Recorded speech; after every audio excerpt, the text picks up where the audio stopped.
Vamos esta tarde ya en punto de las 12, qué puntuales estamos. Vamos a hablar. Mire, yo sé que, hermanos, todos, lo que decía ahorita en la oración, yo sé que todos pasamos por momentos donde a veces perdemos el sueño, situaciones difíciles, ya sea nosotros o con algún conocido, pariente, familiar. Pero yo quisiera que meditáramos, hermanos, en el tema de este día y de la semana que viene, con el favor de Dios, y que de alguna manera hagamos una comparación, hermanos, de nuestros problemas, de nuestros dolores, de nuestras angustias, con lo que hoy hablaremos. Y yo sé que terminaremos diciendo que esto de lo que vamos a hablar es un dolor inimaginable, una prueba, un dolor que no podemos, hermanos, comprender, que no podemos imaginar. Voy a hablar de Cristo, obviamente, de su sacrificio. Y usted dice, hermano, es que ya pasó la Semana Santa. No, hermanos, la Semana Santa yo vi muchos borrachos y no vi mucho de santo. Estaba la cosa horrible, la situación, hermano, como siempre, como cada año. Por eso a mí no me gusta insistir mucho, hermanos, en que ese día tengamos.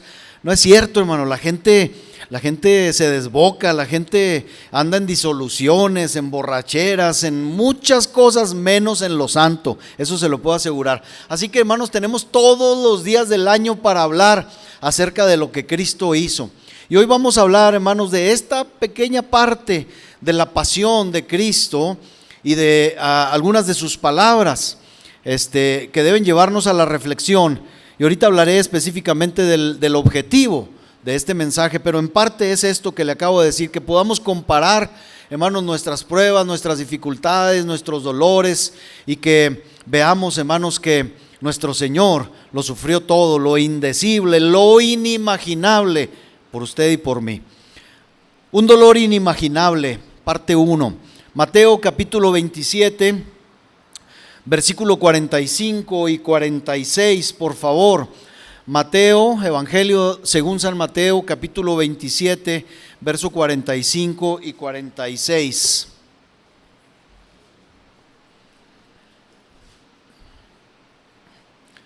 Qué bueno que tienen la costumbre de traer Biblia, hermanos. Los felicito, de verdad, los felicito. Porque pudiéramos decir, pues ahí está la pantalla. No, qué bueno que trae Biblia y que busca el pasaje y que no deja la costumbre, si queremos llamarlo así, de traer el libro. ¿Sabe usted que los cristianos en los primeros siglos fuimos conocidos también por las personas o la gente del libro? Que sigamos siendo conocidos por esto, hermano, por ser gente del libro, de este libro. Muy bien, Mateo 27, 45 y 46 dicen de la siguiente manera: y desde la hora sexta hubo tinieblas sobre la tierra hasta la hora novena. Versículo 46, cerca de la hora novena, Jesús clamó a gran voz diciendo: Elí, Elí, lama sabactani, esto es, Dios mío, ¿por qué me has desamparado? Ok, yo quiero que ponga atención, hermano, no sabemos griego, ni hebreo, ni arameo. Estas palabras parecen ser arameas, pero hermanos, yo quiero que preste atención en la última parte del versículo 46, que es lo que nosotros podemos entender que Jesús habló, cuando exclamando dijo: Dios mío, ¿por qué me has desamparado? Y es que el versículo 45 dice que hubo tinieblas sobre toda la tierra hasta la hora novena. Y el clamor del versículo 46 provino precisamente de aquellas tinieblas, de aquella oscuridad. Ahora, no esperemos percibir, hermanos, como si cada una de estas palabras descendiera como un rayo de luz de lo alto, como si procedieran estas palabras del mismo sol y que no exista en estas palabras ninguna sombra de nubes. Lo que quiero decir es que es cierto que por tratarse de palabras de la misma boca del Salvador, hay luz en ellas, salieron de Cristo. Es palabra que salió de la boca del Señor. Podemos encontrar hasta cierto punto una luz brillante, una luz deslumbrante, como en todas las palabras de Cristo, pero quiero que entendamos que también hay un cúmulo, un grupo de impenetrable oscuridad que usted y yo, hermanos, no vamos a entender fácilmente, donde el alma se encuentra a punto de desfallecer debido a terribles tinieblas de lo que estaba aconteciendo. Para empezar, si usted y yo comparamos esta aflicción, hermanos, ahorita voy a tratar con los ejemplos que mejor pueda de ver si nosotros en algún momento hemos estado en semejante situación, de una oscuridad total, de un desamparo de parte de Dios total. Entonces usted se va a dar cuenta ya con esto que es muy difícil que nosotros hayamos estado en cierto momento en una situación como esta. Pero nuestro Señor, sí, nuestro Señor se encontraba en ese momento en la parte más oscura de su camino, de su obra, de su apasionante obra. Él había pisado ya por algunas horas el lagar, como dice la Escritura o como dice el profeta Isaías, y la obra estaba a punto de consumarse.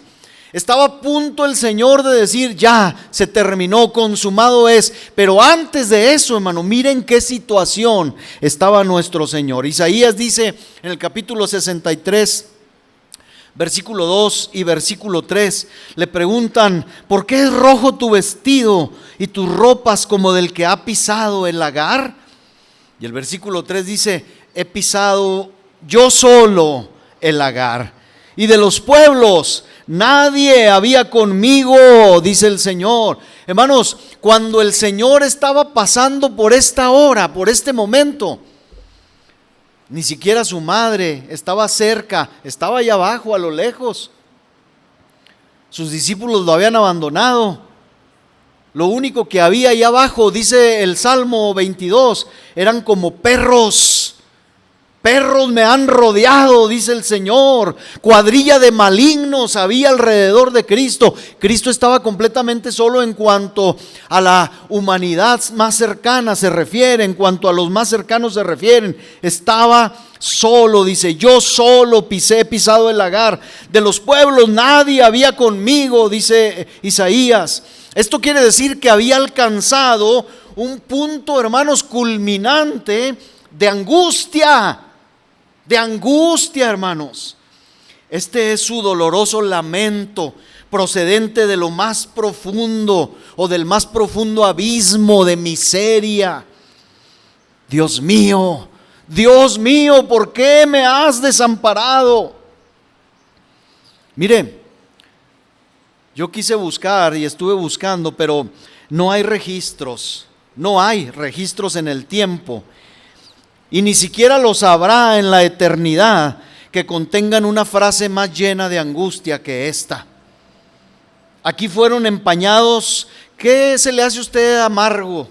El ajenjo, la hiel, alguno dirá el copalquín, hermano, es muy amargo. O las pastillas esas, el ciprofloxacino es amarguísimo, el metronidazol, guácala, dicen, es amargo como él solo. Hermano, no hay nada más amargo, escuche bien, que no se ha empañado por este momento tan terrible que el Señor estaba viviendo.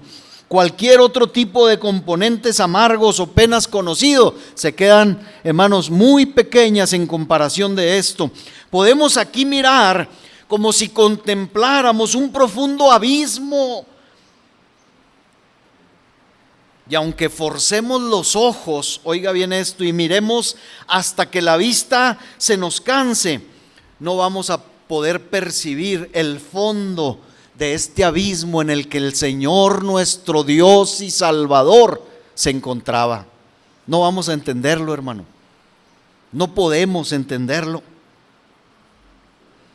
Este fondo es inmedible, esta angustia es insondable, inconcebible además. Esta angustia del Salvador por nosotros no se puede medir, no se puede pesar, como tampoco se puede pesar ni medir el pecado que motivó, hermano, esta oscuridad.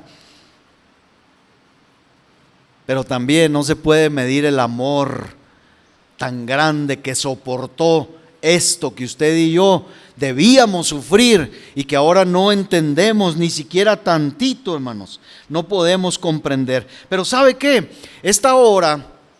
En este servicio, yo quisiera que estemos como en otros servicios, hermanos, que estemos listos para adorar lo que no podemos comprender.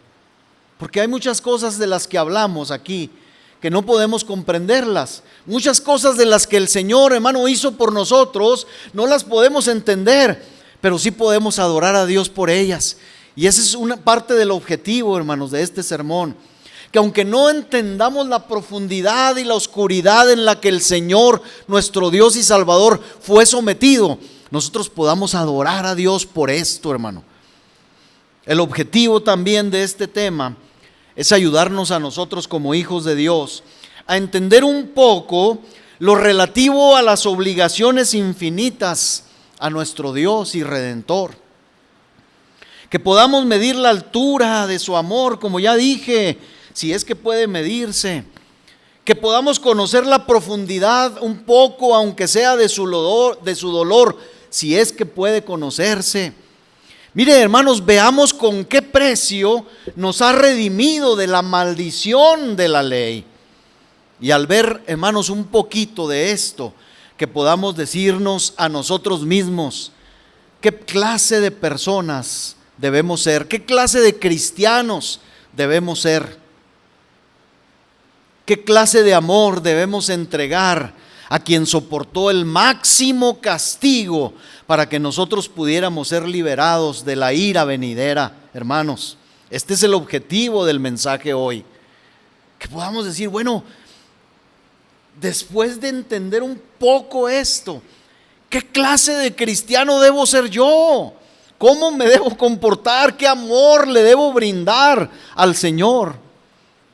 Y hermanos, aunque no pretendo que podamos sumergirnos en estas profundidades, sí quisiera invitarlos a que juntos nos aventuremos hasta la orilla de ese precipicio oscuro de semejante angustia y que oremos para que el Espíritu de Dios nos ayude a concentrar nuestra mente en esta lamentación de nuestro Señor en agonía, mientras Él clama en medio de unas densas tinieblas: Dios mío, ¿por qué me has desamparado? Bueno, nuestro primer punto, hermano, de reflexión será el mismo hecho, es decir, lo que Él sufrió, porque ciertamente, hermanos, Dios lo había desamparado. Es lo primero y lo único que hoy veremos, pero si Dios nos permite, la semana entrante veremos en segundo lugar la pregunta: ¿por qué sufrió? ¿Por qué sufrió? ¿Por qué? Son el centro del texto pero lo veremos la semana entrante. ¿Por qué me has desamparado? Y en tercer y último lugar, la semana que entra, si Dios nos permite, también veremos o consideraremos la respuesta de Dios o el resultado del sufrimiento. Bueno, empecemos por lo primero. Con la ayuda de su Santo Espíritu, reflexionemos sobre el mismo hecho, es decir, lo que Él sufrió. Mateo 27:46 dice aquí que cerca de la hora novena Jesús clamó a gran voz diciendo: Dios mío, ¿por qué me has desamparado? ¿Podrá Jesús mentir? ¿Podrá salir de la boca de nuestro Señor y Salvador alguna mentira, alguna farsa? No, y con esto lo que quiero decir es que Dios lo había desamparado. Si Él decía: ¿por qué me has desamparado?, es porque estaba desamparado. Ahora, ¿cómo fue desamparado? Muy comúnmente la aflicción mental es más dura de soportar que el dolor del cuerpo. Eso sí lo hemos vivido todos, ¿verdad? podemos armarnos de valor y soportar muchas veces el tormento de la enfermedad y del dolor, en tanto que el espíritu esté sano y que esté incólume, es decir, valeroso, de pie. Pero cuando la propia alma es afectada y la mente, hermanos, se duele por la angustia, entonces cada dolor aumenta en severidad. Y no hay nada que pueda apaciguar, hermano, el dolor, la angustia del alma, la angustia del espíritu. No hay mucho, hermano, que hacer cuando estamos en semejantes situaciones. Las aflicciones espirituales, las aflicciones internas, constituyen las peores miserias mentales. Un hombre puede experimentar una gran depresión de espíritu acerca de las cosas de este mundo, pero si está convencido, escuche, que tiene a su Dios a quien acudir, como dice Pablo, estará abatido, pero no desesperado. ¿Verdad que sí? Como David, hermano. David dialoga consigo mismo y pregunta a su alma, dice el Salmo 42:5. Le pregunta a su alma, le dice: ¿por qué te abates, oh alma mía, y te turbas dentro de mí? Dice: espera en Dios, porque aún he de alabarle, salvación mía y Dios mío. ¿Se fija? Cuando nosotros estamos afligidos y atribulados, tenemos, hermano, la escapatoria siempre hacia nuestro Dios. Tenemos una firme respuesta y está dentro de nosotros. Los creyentes sabemos que tenemos ayuda en Dios, de tal forma que nos decimos a nosotros mismos: apacíguate, tranquilízate, ahí está el Señor, ¿verdad?, para ayudarte. Bueno, ahora imagine, y cuando digo imagine, es que solamente podemos imaginar lo que voy a decir. Imagine que el Señor se aleja. Escuche esto. Imaginemos que el Señor se aleja en algún momento de nuestras vidas. Imaginemos que la luz del consuelo, de la presencia de Dios en nosotros se oculta, se esconde, aunque sea por un instante, hermanos. ¿Qué sucede? Habrá entonces un tormento dentro del pecho que solo puede compararse, escuche, estamos imaginando. ¿Y por qué digo o recalco esto de imaginar? Le voy a decir por qué. Porque si usted y yo estamos aquí, es porque nunca hemos sido desamparados ni por un instante, hermanos, de nuestro Dios. Nunca, hermano. Nosotros no sabemos lo que es esto. Aunque nosotros sintamos a veces que el Señor se ha apartado, aunque a veces nuestros pecados rompan en parte la comunión con Dios hermosa, hermano, Dios no nos desampara, porque sabe que el desamparo es como la introducción o el preludio mismo del infierno. ¿Sabía usted eso? El desamparo de Dios, hermanos, es comparado al infierno mismo. Ahorita lo que decía yo, hermanos, de el dolor o los dolores del cuerpo, de la enfermedad, de alguna cosa, son tolerables. Pero, hermanos, las congojas del alma, la turbación de espíritu, no es comparable con los dolores. Y a veces soportamos los dolores en la carne, de la enfermedad y del dolor. Pero, hermanos, nos abatimos por la turbación de nuestro espíritu o nuestra alma cuando se turba. Pero, hermanos, este es el mayor de todos los pesos que pueden presionar a un corazón humano. Esto condujo también al salmista a suplicar. Dice el Salmo 27:9. Fíjese cómo David, hermano, oraba y le decía en el versículo 9 del Salmo 27: no escondas tu rostro de mí, dice. No apartes con ira a tu siervo. ¿Por qué? Porque mi ayuda ha sido. No me dejes, dice David, ni me desampares, Dios de mi salvación. Uno de los comentarios más hirientes que David recibía de sus enemigos era: no hay para ti ayuda en Dios, le decían a David. No hay para ti salvación en Dios, no hay para ti ayuda, no hay para ti consuelo en Dios, estás solo.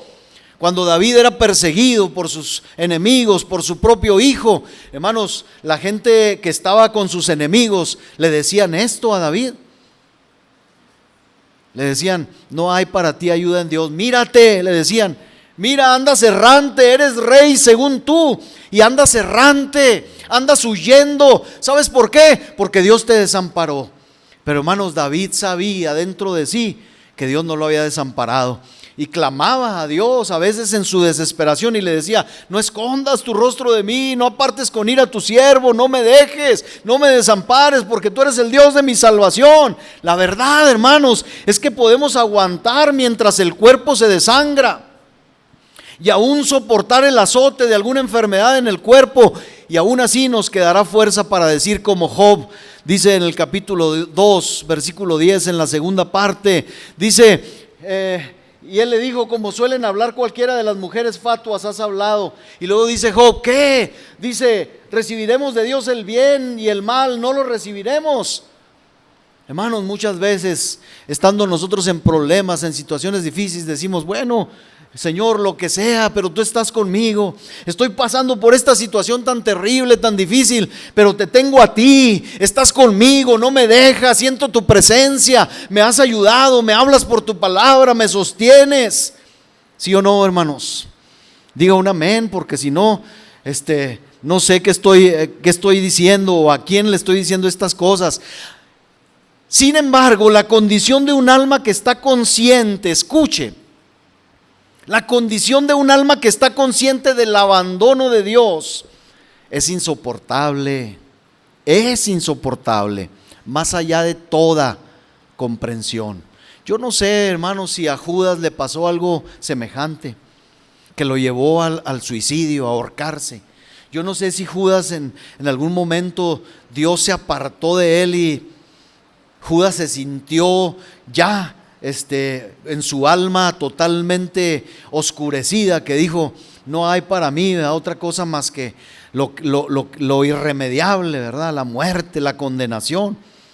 Pero ¿qué sucede, hermanos, cuando el Señor esconde el rostro y pone una nube delante de su trono?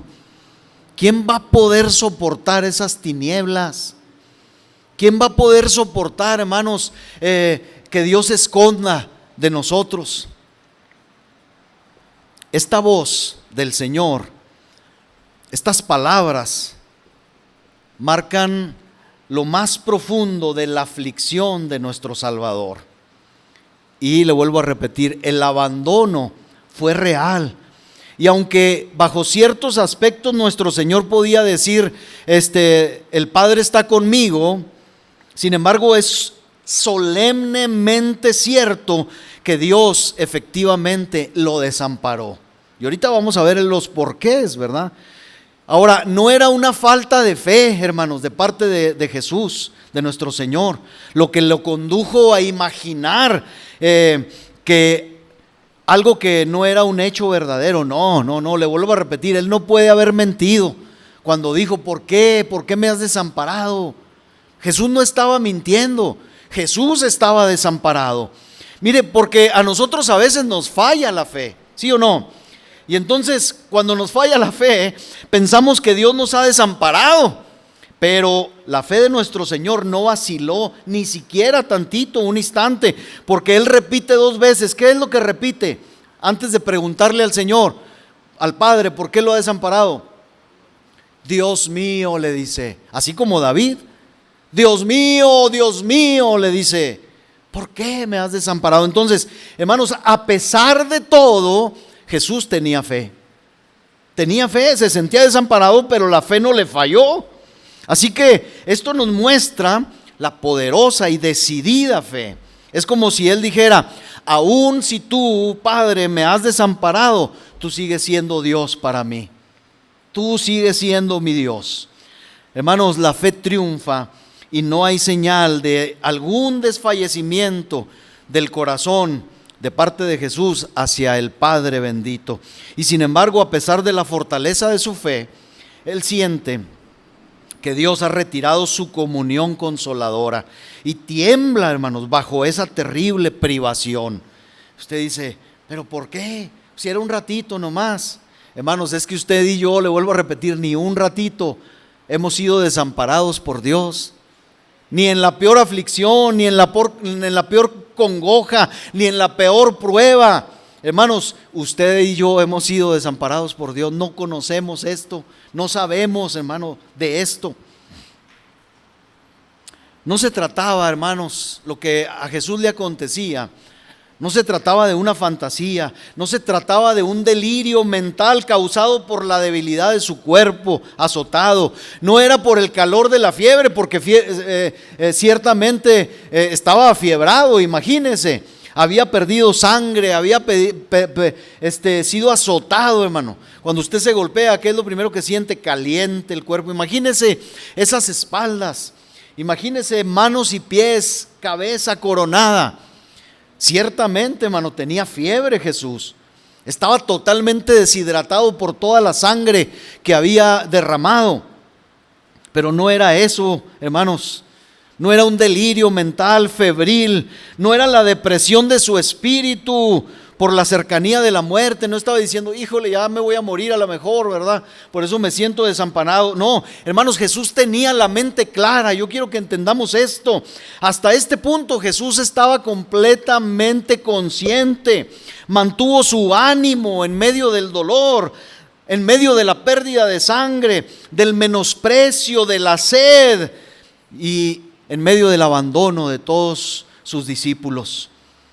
Él no se quejó de la cruz. ¿Verdad que no leemos en los evangelios que dijo, Dios, ¿por qué me permites estar en esta cruz? No se quejó de los clavos. Señor, estos clavos me han lastimado mucho. No se quejó siquiera de las burlas. Lo único que leemos, hermano, es una expresión de lo más natural que puede salir de la boca de un hombre atribulado de esta forma. En su debilidad, dice Juan 19:28, dice, después de esto, sabiendo Jesús que ya todo estaba consumado, dijo, para que la escritura se cumpliese además. ¿Qué dijo? Señor, ayúdame, ya no aguanto. No, dijo, tengo sed. Lo más natural, hermano, en una situación semejante, tengo sed. Así que Él soportó en silencio todas las torturas del cuerpo. Pero cuando llegó al punto de ser desamparado por el Padre, su grandioso corazón, hermanos, estalló en un ¿por qué me has desamparado? Su único gemido en relación o lo relativo al Padre no es Pedro, ¿por qué me has desamparado? O Judas, ¿por qué me traicionaste? Tal vez estas cosas le causaron dolor, ¿verdad? A Jesús. Dolores agudos, pero este dolor, hermano, era el más agudo de todos. Este dolor, hermano, este desamparo era, hermano, lo había herido en lo más profundo de su ser. Dios mío, ¿por qué me has desamparado? No era una percepción equivocada ni exagerada. Él se lamentaba de un desamparo y de una ausencia real de parte del Padre. Hermanos, entonces podemos decir que este fue un abandono muy, muy extraordinario, muy singular, hermanos. Le voy a decir por qué. Nosotros somos testigos de que Dios no tiene la costumbre, ya lo dije, pero quiero abundar en esto para que alcancemos a comprender lo más posible. Nosotros somos testigos de que Dios no tiene la costumbre de dejar a sus hijos, a sus santos, porque eso es lo que usted y yo somos, sus hijos, sus santos, su iglesia, su pueblo. Él nunca, hermano, no tiene por costumbre, no leemos en la Escritura la historia de la iglesia de todas las edades. Demuestra que el Señor no desampara a los suyos, ni siquiera en la hora de la muerte, porque en medio de nuestra gran debilidad y dolor siempre encontramos al Señor cerca. Debido a la presencia de Dios, hermanos, somos motivados a cantar, como dice el Salmo 23, aunque ande en valle de sombra o de muerte. ¿Cómo nos gusta, verdad, ese salmo? Aunque ande en valle de sombra o de muerte, no temeré mal alguno, porque tú estarás conmigo. Tu vara, tu cayado me infunden aliento. Nosotros tenemos comprobado esto, es parte, hermano, de nuestra fe. Los santos moribundos, hermanos, tienen claras visiones del Dios vivo. Usted y yo, hermanos, a la hora de la muerte no habremos de ver al espectro de la muerte. No hemos de ver, hermano, a esa calaca vestida de negro con una guadaña en su mano. Olvídese de eso, hermano. Los santos no veremos tal visión en nuestros últimos suspiros. El Señor estará con nosotros ahí, hermano, donde empieza la vida eterna. Los santos moribundos, pues, tienen claras visiones del Dios vivo. Nuestra propia observación nos ha enseñado que si el Señor pareciera estar lejos en ciertos momentos, nunca está ausente de su pueblo en el momento de la muerte, en el horno de la aflicción, nunca. Y hermano, la Biblia lo demuestra. Dice el libro de Daniel, capítulo 3, versículo 24 y 25, dice: entonces el rey Nabucodonosor se espantó, dice, y se levantó apresuradamente y dijo a los de su consejo: pues ¿qué no echaron a 3 varones atados dentro del fuego? Ellos respondieron al rey: es verdad, oh rey. Y él dijo: he aquí yo veo 4 varones sueltos que se pasean en medio del fuego sin sufrir ningún daño, y el aspecto del cuarto es semejante al Hijo de los dioses. Alabado sea el Señor. Hermanos, esto es nuestro, hermanos. Esto es lo que pasa a sus hijos, a los que hemos creído en Él. Esto está comprobado una y otra vez. Entonces, en lo relativo a estos 3 santos varones, no leemos que el Señor haya sido visible para ellos, sino hasta que caminaron en los fuegos del horno de Nabucodonosor. Pero en ese lugar y en ese momento, el Señor se encontró real y literalmente con ellos. Sí, hermanos, es costumbre y hábito de Dios acompañar a su pueblo afligido, y sin embargo, Él desamparó a su Hijo en la hora de su más grande tribulación. Esto no lo podemos entender, hermanos. Cuán común inclusive es ver al Señor cerca de sus testigos fieles cuando están resistiendo hasta derramar su sangre. Búsquese, hermano, ahorita hay muchas facilidades. Busque en internet historia de los mártires cristianos y lea, investigue para que sepa que esto es cierto, hermanos. Si leemos las historias de los mártires cristianos, encontraremos que todas ellas están iluminadas con la evidente presencia del Señor en medio de su martirio. ¿Acaso el Señor falló alguna vez en apoyar a algún mártir consumido en la hoguera? ¿Acaso alguna vez desamparó a alguno de sus hijos en la horca o ante la filosa guillotina? No, hermanos, el testimonio de la iglesia ha sido siempre que mientras el Señor ha permitido, porque a veces lo permite, que sus santos sufran en el cuerpo, ha sostenido divinamente sus espíritus. Sus santos han sido más que conquistadores y han considerado sus sufrimientos como ligeras aflicciones, hermano. Vamos a leer a otro que pasó por el martirio. Hechos 7, 54, 55 y 56. Dice que oyendo estas cosas que Esteban decía, se enfurecían en sus corazones y crujían los dientes contra él. 55. Pero Esteban, lleno del Espíritu Santo, puestos los ojos en el cielo, ¿qué vio? A la muerte que venía por él. No, vio la gloria de Dios y vio a Jesús que estaba a la diestra de Dios, y no solo eso, sino que testificó y dijo: veo los cielos abiertos y al Hijo del Hombre que está a la diestra de Dios. ¿Se fija? Hermano, usted tiene que reflejarse en esto. Usted tiene que reflejarse en esto. El fuego de la hoguera nunca ha sido ciertamente un lecho de rosas para los mártires, pero siempre ha sido como una carroza, como un carruaje, hermanos, que nos acompaña a la victoria. La espada es filosa, ciertamente. La muerte es amarga, pero el amor acompañante de Cristo es dulce, hermanos. Y morir por Él siempre es convertido en gloria, siempre.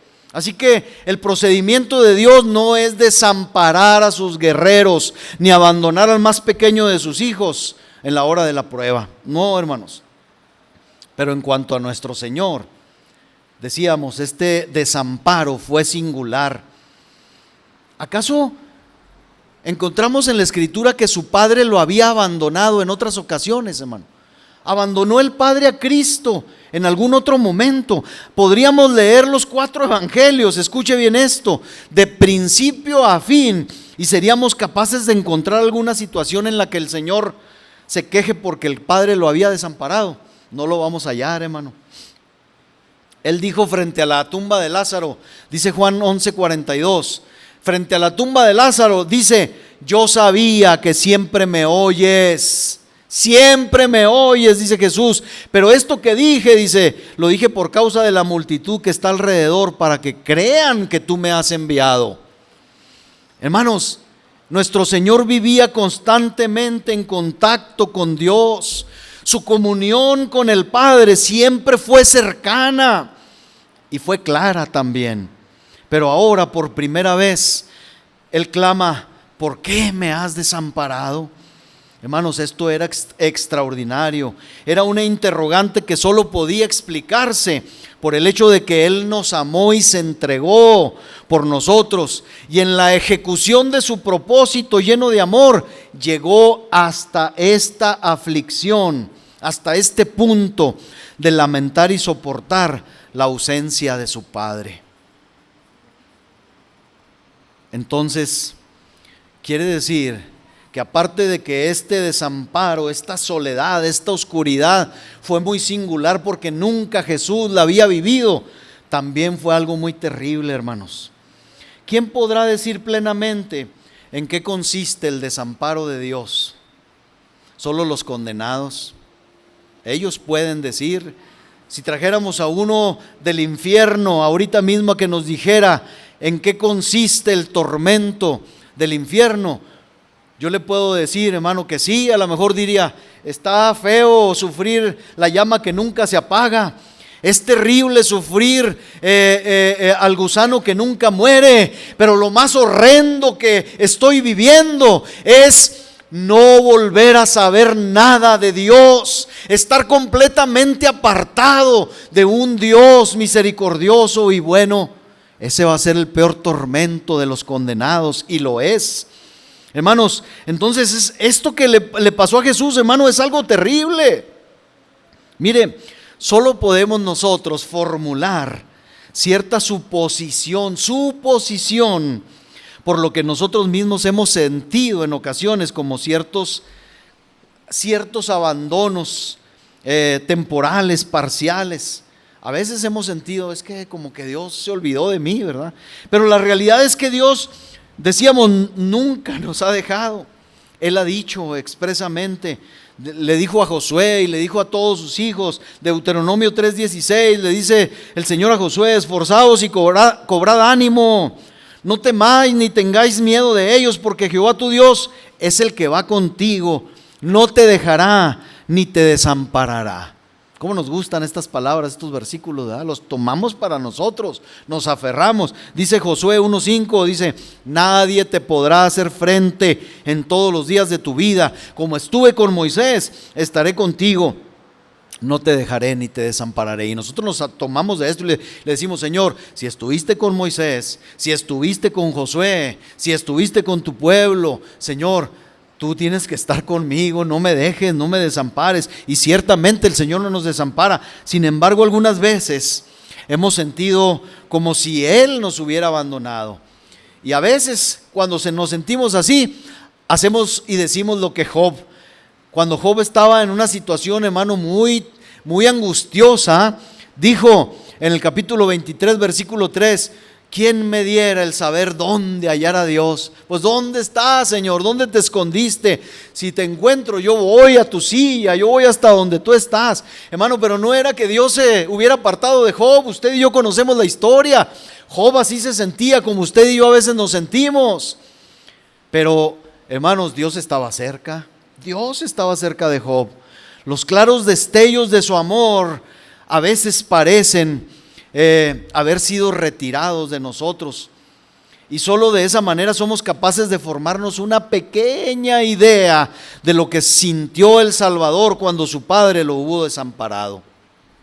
muy lejana, muy pequeña idea.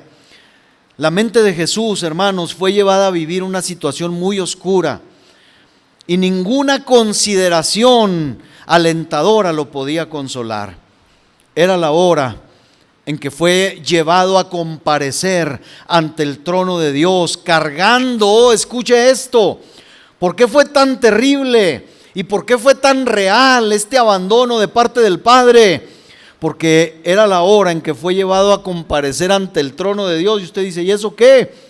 Estaba cargando con el pecado de la humanidad completa, conscientemente y de conformidad a esa antigua profecía de Isaías que dice en la última parte del capítulo 53, verso 11. ¿Qué dice la última parte? Llevaría o llevará el pecado, las iniquidades de ellos. ¿Por qué fue tan horrible este abandono? Porque Jesús estaba cargando sobre sí el pecado suyo, mío y de toda la humanidad, hermano. Entonces se volvió completamente real y verdadero lo que Pablo dice a los corintios: al que no conoció pecado, por nosotros lo hizo pecado, para que nosotros fuésemos hecho justicia de Dios en él. Pedro lo explica de esta manera, Primera de Pedro 2:24, quien llevó él mismo nuestros pecados en su cuerpo sobre el madero, para que nosotros, estando muertos a los pecados, vivamos a la justicia, y por cuya herida fuisteis sanados. Hermanos, él no había cometido ningún pecado. Dice Isaías 53:6, mas Jehová cargó en él el pecado de todos nosotros. Esta es la razón. Hermanos, aquí él no poseía ninguna fuerza que le fuera dado de lo alto. Porque entonces, hermanos, la salvación, la redención no se hubiera consumado. Si Jesús hubiera recibido ayuda, consuelo, una luz, aunque fuera, hermano, para su alma consoladora, se hubiera perdido la gran obra bendita de redención. Aquí él no recibió nada, ningún ungüento secreto, ni vino derramado en sus heridas, como dice la parábola, ¿verdad?, del buen samaritano. No, él no recibió nada de esto. Fue llevado a comparecer en solitario, como en el carácter del Cordero de Dios que quita el pecado del mundo, y por tanto, debía sentir el peso del pecado y experimentar que el sagrado rostro del Padre no podía verlo, no podía contemplarlo. Él se tuvo que voltear hacia otro lado. Recapitulo pues, hermanos, el Padre en aquel momento no le hizo ningún reconocimiento abierto a su Hijo, como lo había hecho en otras ocasiones. Se había escuchado una voz, por ejemplo, cuando se bautizó. Dice Mateo 3:17 en la segunda parte: este es mi Hijo amado, en quien tengo complacencia. Pero nos fijamos que en la cruz el Padre no dice esto. El Padre no dice, miren, este es mi Hijo. No dice, el Padre calla, el Padre guarda silencio, el Padre vira a otro lado. Ahora, cuando más que nunca se requería de un testimonio así, el Padre enmudeció. Él fue colgado como una cosa maldita en la cruz, hermanos.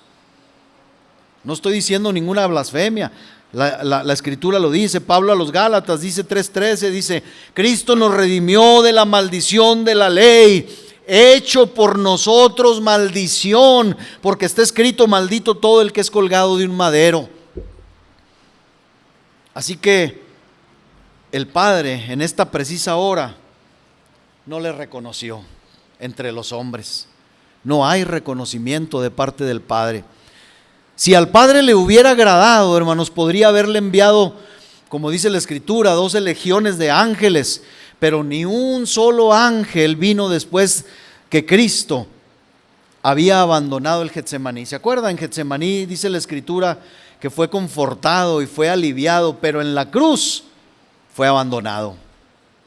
Sus despreciadores podían escupir su rostro, pero ningún serafín o ser angelical vino para vengar la indignidad que estaba sufriendo el Señor. Podían atarlo, podían azotarlo, podían clavarlo, pero nadie de todo el ejército celestial se iba a interponer para proteger sus espaldas del látigo, pero no del látigo de los hombres, del látigo de Dios, hermano. Ahí estaban siendo juzgados sus pecados y los míos. Podían sujetarlo al madero con clavos y levantarlo, burlarse de él, pero ninguna multitud de ángeles ministradores como los que el Señor envía por nosotros, hermanos, fueron enviados para el Señor. Ninguna multitud, hermanos, se apresuró para reprimir al populacho, para liberar al príncipe salvador. No. Ahora él se mostraba desamparado, como lo describe Isaías también.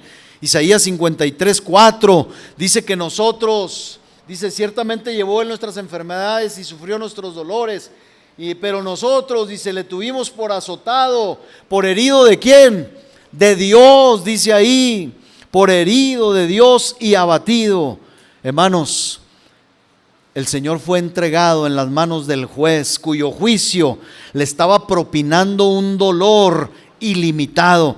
Así que muy bien el Señor podía preguntar: Dios mío, ¿por qué me has desamparado? Porque ciertamente, hermano, estaba viviendo el peor desamparo conocido en este mundo. Pero esto no era todo, hermanos.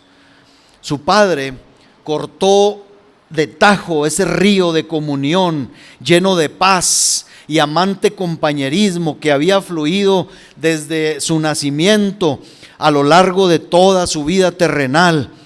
Él mismo dijo, como recordamos en Juan 16:32, dice: he aquí la hora viene y ha venido ya en que seréis esparcidos, dice, cada uno por su lado, y me dejaréis solo, dice. Pero Jesús reconocía y decía: mas no estoy solo, porque el Padre está conmigo. Usted dice: entonces no está, hermano, entonces no estaba desamparado. No, hermanos, en el momento ese de la cruz, cuando Él expresa estas palabras, estaba y había sido desamparado. En esto radicaba su constante consuelo siempre, en que el Padre siempre estaba como está con nosotros el Señor ahora, pero todo consuelo proveniente de esta fuente en este momento le fue retirado. El Espíritu Divino, hermanos, no ministró a su espíritu humano nada. Las comunicaciones con el amor de su Padre ya no fueron derramadas en su corazón. No era posible, yo quiero que entendamos esto, no era posible que el juez, que el Padre sonriera a quien representaba al prisionero ante el tribunal. No podía el Padre sonreír, no podía. Ya dijimos que la fe de nuestro Señor no le falló, como ya lo hemos demostrado, porque dijo: Dios mío, Dios mío. Sin embargo, ningún apoyo real le fue proporcionado a su corazón, y ningún consuelo fue derramado en su mente en la hora más oscura. Hay mucho debate, hermanos, en cuanto a esto. Algunos dicen que no podía Jesús ser desamparado totalmente por el Padre. Hay mucho debate en cuanto a esto. Hay gente que declara que Jesús en la cruz no probó la ira divina, sino únicamente la anulación o el retiro de la comunión divina. Pero hermanos, ¿dónde está la diferencia? ¿Dónde está la diferencia? Si padeció la ira o se le fue retirada la comunión del Padre. ¿No dijimos ahorita que es casi similar, hermano, a ir al infierno y estar por siempre atormentado de que no sabremos más de Dios? Es lo mismo. Ya sea que Dios, hermano, retire el calor o que produzca frío, pues es lo mismo, ¿no? Es exactamente lo mismo. Hermanos, Jesús no recibió ni una sola sonrisa. No le fue permitido sentir que estaba cerca de Dios, su Padre. Y esto, para su blanco y tierno corazón, fue un dolor sumamente agudo, hermano. Nuestro Señor sufrió hasta el punto extremo de la privación y de la extrema pobreza, miseria. No tenía esa luz bendita que hace que la existencia sea vida. Porque, hermano, nosotros podemos padecer muchas cosas. Podemos estar pasando por la peor situación, hermano, pero a veces algo en este mundo, en esta vida, Dios nos consuela a través de algo. A veces hasta de una comida. comemos algo y decimos, me sentí mejor, me levantó el ánimo de esta tristeza tan profunda que traía, me dormí 15 minutos y me olvidé, bendito sea Dios, de ciertos problemas y cargas que traigo. El Señor no recibió nada, hermano, de esto. El Señor no recibió nada. Nosotros que vivimos en otro tiempo sin Dios, nosotros que vivimos en otro tiempo sin Dios y sin esperanza, sabemos hasta cierta medida lo que significa vivir sin la presencia consciente y el amor de Dios cerca de nosotros. Aunque si realmente hemos meditado, hermanos, de dónde Dios nos rescató, podemos entender levemente cuál fue la aflicción del Salvador.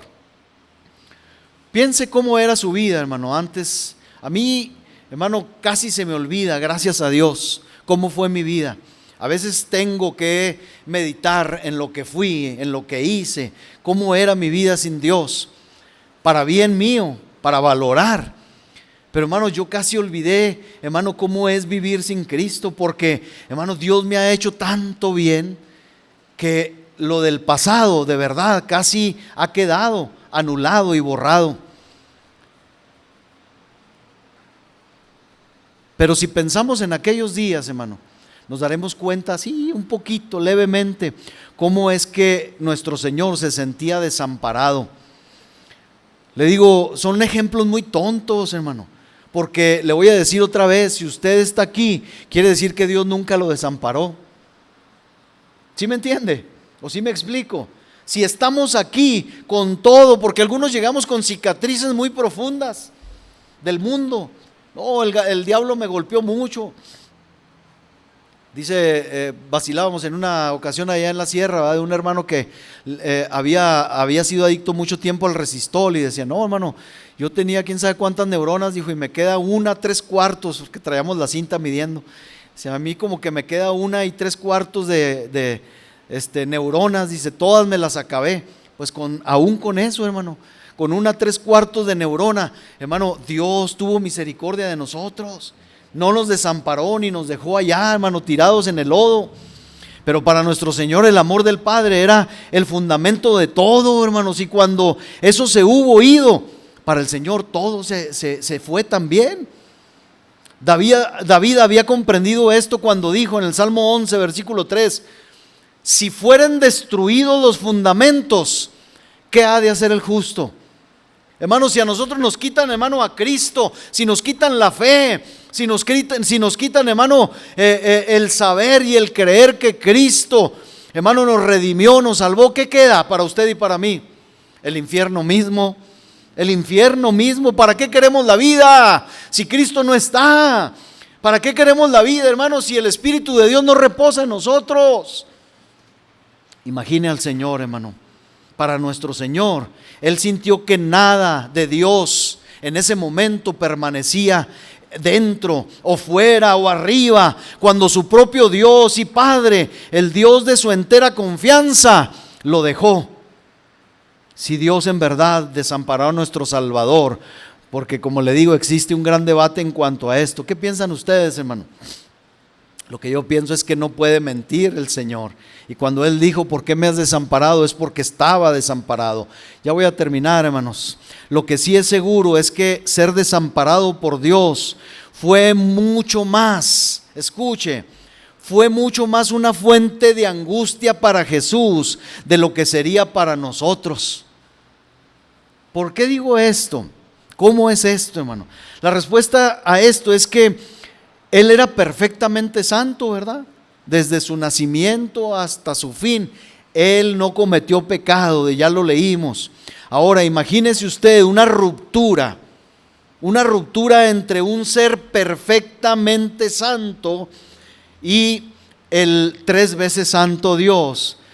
Pues era algo sumamente extraño y anormal, era algo sumamente sorprendente y doloroso. Es como si a alguien, hermano, una madre, le arrebatan a su hijo, a su hija, y lo separan y lo llevan a vivir, hermano, a otro lado. ¿Qué sucede? Hermano, es terrible. Y estoy poniendo ejemplos, hermano, de los más extremos. Sin embargo, a ese niño, a esa niña apartado del seno de su madre, Dios lo puede sustentar, Dios la puede sustentar. Pero aquí el Señor, hermano, no tenía nada de esto. Si alguno de nosotros estuviera, hermano, aún en sus pecados, sin paz para con Dios, y si verdaderamente conociéramos nuestra condición, desfalleceríamos de terror. Si entendiéramos, hermano, que estar, hermano, sin Dios es condenatorio, nos daría pavor. Si un no arrepentido, que no ha sido perdonado, solamente supiera dónde se encuentra y lo que en ese momento es ante los ojos de Dios, hermano, yo le aseguro que no sonreiría como si estuviera viviendo la vida loca, ¿verdad? Viva la vida, no diría nada de eso hasta que fuera reconciliado con Dios. Pero qué desgracia, hermanos, la del corazón humano, que permanece insensible y endurecido por el engaño del pecado y por eso no siente su verdadera condición. Así pues se explica que la perfecta santidad se convirtió en una terrible calamidad para Cristo Jesús, pues esto significó el desamparo del Dios 3 veces santo. Hermano, qué terrible situación. Oiga, toda la vida siendo perfecto en todos sus caminos y de repente, hermano, cargar con toda la podredumbre y pecado de la humanidad en un momento. Tenía que ser desamparado. Era lo más cuerdo. No olvidemos en ningún momento, pues, hermano, que nuestro bendito Señor había vivido en una ininterrumpida comunión con Dios, y ser desamparado era un dolor nuevo para Él. Desconocía hasta ese momento lo que eran las tinieblas, ya que había vivido siempre a la luz de Dios. Pensemos nosotros esto también, hermanos. Imagínense que hubiéramos siempre vivido o habitado en plena comunión con Dios. Nuestros días hubieran sido o serían como los días del cielo en la tierra, como dice la Escritura. Hermanos, qué duro golpe sería si así fuera para nuestro corazón, si nos encontráramos de pronto en las tinieblas del abandono, ¿no creen? Si podemos concebir, aunque sea un poquito, esto, hermanos, podríamos ver por qué esto que Jesús estaba viviendo constituyó una prueba especial para nuestro amado Señor y Salvador. No podemos olvidar, hermanos, que Él había gozado de la comunión con Dios más ricamente y también más constantemente que cualquiera de nosotros. Su comunión con el Padre era del orden más elevado, hermanos, más profundo y más pleno. Y entonces, ¿cómo sería la pérdida de esa comunión? Nosotros perdemos en ocasiones o creemos perder nuestra gozosa experiencia de comunión celestial muy frecuentemente por causa de nuestra obstinación a pecar, ¿verdad? A veces estamos viviendo un buen tiempo en Dios y decimos, Dios me ha estado motivando a orar, a ayunar, a leer la Escritura, ahí la llevo, y de repente el pecado, nuestra obstinación nos hace pecar, hermano, y como que esa comunión se rompe, ¿verdad? Y decimos, híjole, la regué, ¿verdad? Ya no siento aquello que sentía. Pero, sin embargo, hermano, aunque esa pérdida sea muy lamentable para nuestro Señor Jesucristo, entendamos esto, fue como si el mar mismo se hubiera secado, y me refiero a ese mar de comunión con el infinito Dios. No olvidemos, pues, hermanos, que Él era un ser tal que estar sin Dios debe haber sido una calamidad terriblemente abrumadora. En cada parte Él era perfecto, y en cada parte apto para la comunión con Dios a un grado que usted y yo no entendemos. Un pecador tiene una terrible necesidad de Dios, pero no lo sabe. Y por eso no siente esa sed y hambre de Dios que sentiría un hombre perfecto si fuese privado de Dios. Y es precisamente esta perfección de su naturaleza lo que hace inevitable que el Santo Jesús esté desolado, como Él lo expresa. Él es inmaculado y ha confiado en su Padre Celestial desde su tierna infancia, decíamos, confesando inclusive que en los negocios de su Padre le era necesario estar. Y sin embargo tiene ahora un opresivo sentimiento de que ese Padre está ausente de Él. No solo eso, sino que siente que Dios siente que ha sido arrastrado a un lugar que nunca imaginó. Ese lugar a la espalda de Dios. Que no nos extrañe pues, sino más bien tratemos de entender este gemido que sale de la boca de nuestro Salvador. Dios mío, ¿por qué me has desamparado? Entendamos, hermano, que esto es sinónimo, estas palabras son sinónimo de Dios mío, ¿dónde estás? ¿Qué clase de aflicción es esta para el ser más apto y capaz de comunión con la deidad misma, hermano? ¿Qué clase de dolor experimentó el Señor? No lo entenderemos. Concluyo. Si existe una lección práctica para nosotros, los llamados a ser santos y llamados a una comunión eterna en los cielos, la lección sería que cada vez que el pecado rompe la comunión con nuestro Dios, deberíamos lamentar con el mismo dolor y clamor diciendo: Dios mío, ¿dónde estás? Perdóname, no te alejes de mí. El vacío y la angustia en nosotros, los redimidos, cuando pasan días, escuche por favor, cuando pasan días sin buscar la comunión con nuestro Dios, hermanos, en nosotros debiera ser una muy grande y profunda y amarga aflicción, como lo fue nuestro ejemplo salvador. El Señor fue desamparado un instante y sintió, hermano, un dolor terrible, una angustia terrible, tinieblas, oscuridad, desamparo profundo. Y usted y yo, campechanamente, podemos pasar días y a veces hasta meses y años, incluso sin buscar a Dios como es debido. Y pensamos, hermano, que todo está bien. Qué triste miseria la del corazón humano, que no entiende, hermano, que estamos ligados a un Dios bueno, vivo, verdadero, santo, amoroso, que nos rescató. Hermano, qué terrible nuestra condición.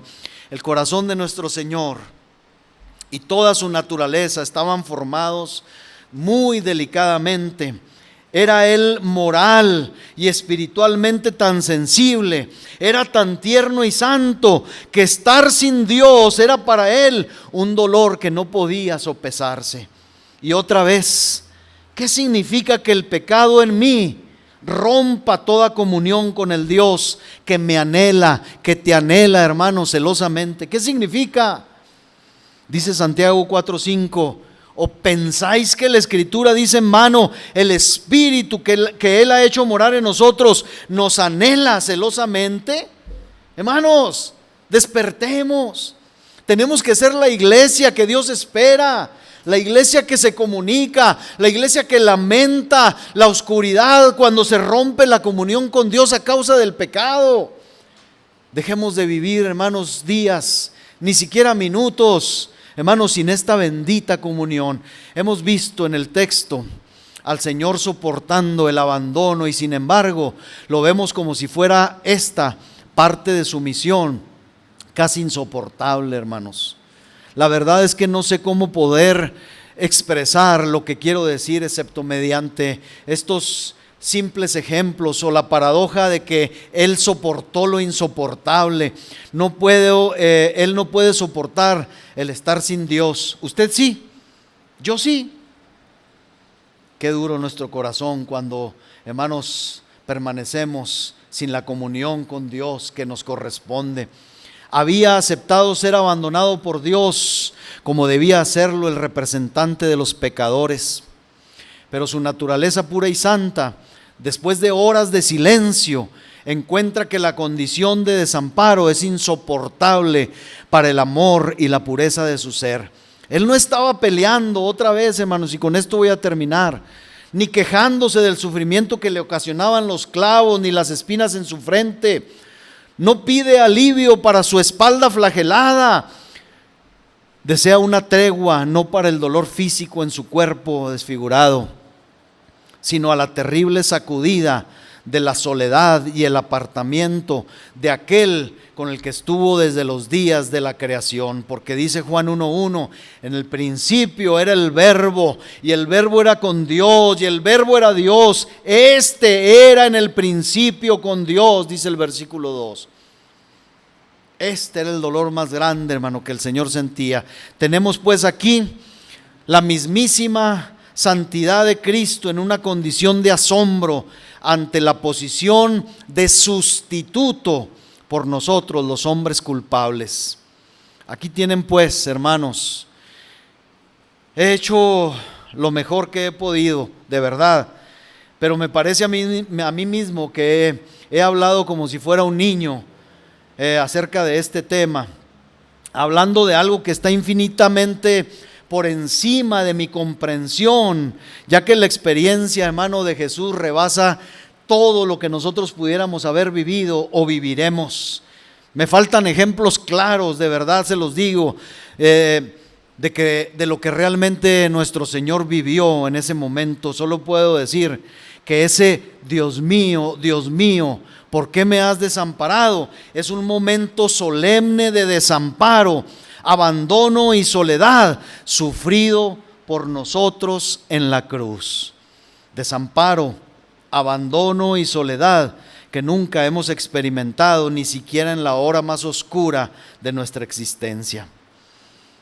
Dios quiera hacernos comprender en este día, hermanos, en que hemos de recordar su muerte en la mesa de la comunión, todo lo que Él sufrió en ese terrible tiempo de abandono y de soledad. Porque eso es lo que vamos a hacer hoy, hermano, a través de este servicio. No pensemos, hermano, en que esto sea un ritual obligatorio para recordar o para afirmar lo que nuestra religión cristiana o evangélica manda. No, hermanos, el Señor ordenó esto porque necesitamos profundizar un poquito y saber, como decía al principio en la introducción, hermanos, qué clase de creyentes debemos ser, qué clase de amor debemos entregar a nuestro Señor, qué clase de servicio, qué clase de profesión cristiana nosotros vivimos cuando el Señor, hermano, sufrió lo que usted y yo no sabemos, lo indecible, lo incomprensible. Por eso el tema de este sermón es ese, hermano. Un dolor que no podemos imaginar, un dolor inimaginable. No sabemos, es más, no sé de lo que hablo, hermano. Trato de esbozar solamente un poquito lo que nuestro Salvador y Señor sufrió por usted y por mí. Póngase de pie. Amén.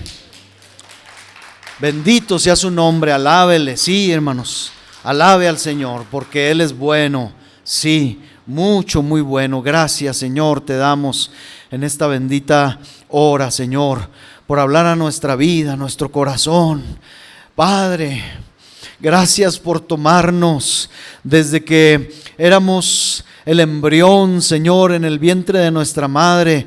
Tu embrión, nuestro Señor, tú viste, Señor, dice tu palabra, mi embrión vieron tus ojos.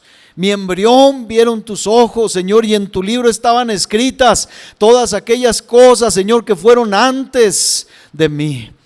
Señor, tú nos viste, nos reconociste, Señor, nos escogiste, nos hablaste, trataste con nosotros por años, Señor, y nuestro negro corazón, Señor, entenebrecido, no entendía que el rechazo, Señor, hacia ti era nuestra más terrible, Señor, oscuridad y condena. Señor, pero insististe con nosotros, Señor, hasta que venimos y caímos delante de ti rendidos, Señor. Y ahora, a pesar de las pruebas, a pesar de las luchas, a pesar de las más difíciles dificultades, Señor, tú no nos has dejado. No nos desamparas ni por un instante, Señor, sino que todos los días, a todas horas, y como dice tu palabra, y hasta el fin del mundo, estás con nosotros. Señor, gracias. Gracias por tener un Dios cercano, Señor, como lo eres tú. Gracias, Señor, porque no sabemos lo que es el desamparo, la soledad, lo que es estar apartados de ti. Señor, gracias, Señor, por ser un Dios, Señor, que siempre está, que siempre nos oye, que siempre atiende, Señor, a nuestra voz, que lee, Señor, el corazón humano y responde, Señor, conforme a tus planes benditos. Sin embargo, Señor, ahora hemos de recordar, Señor, el precio de esta bendita comunión que hoy tenemos.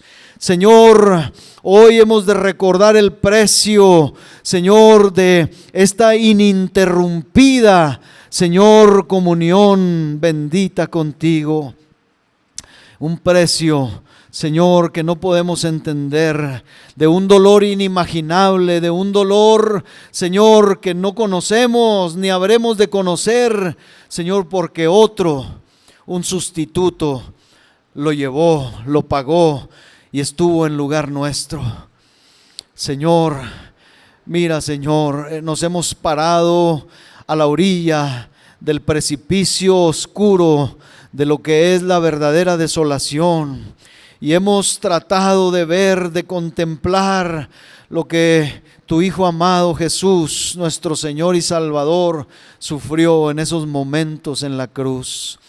Estas palabras no pueden ser mentira. Estas palabras no pueden ser parte de una obra teatral, Señor, ni de una parábola que nos enseñe. Señor, estas palabras fueron reales. Señor Jesús, sufriste el desapego total de tu Padre, del Padre bendito, del Padre 3 veces santo, y sufriste el dolor más agudo en tu alma, en tu corazón, en tu espíritu, no viendo el favor, la sonrisa y la aprobación del Padre del cielo, sino que solamente tú estuviste cargando el pecado y llevaste el castigo por nuestros pecados. Mi Dios, hoy a través del pan, a través del producto de la uva, Señor, hemos de recordar y de celebrar ese día en que tú, Señor, el justo, pagó por los injustos. Al que no conoció pecado, sufrió todos los pecados en el madero. Dios, bendice pues estos elementos de los que hemos de participar y ayúdanos a recordar, Señor, aún más lo que conlleva o lo que conllevó tu sacrificio en la cruz, en ese monte Calvario. Que así sea, Dios mío, que así sea, Señor. Gracias, gracias, gracias, Señor.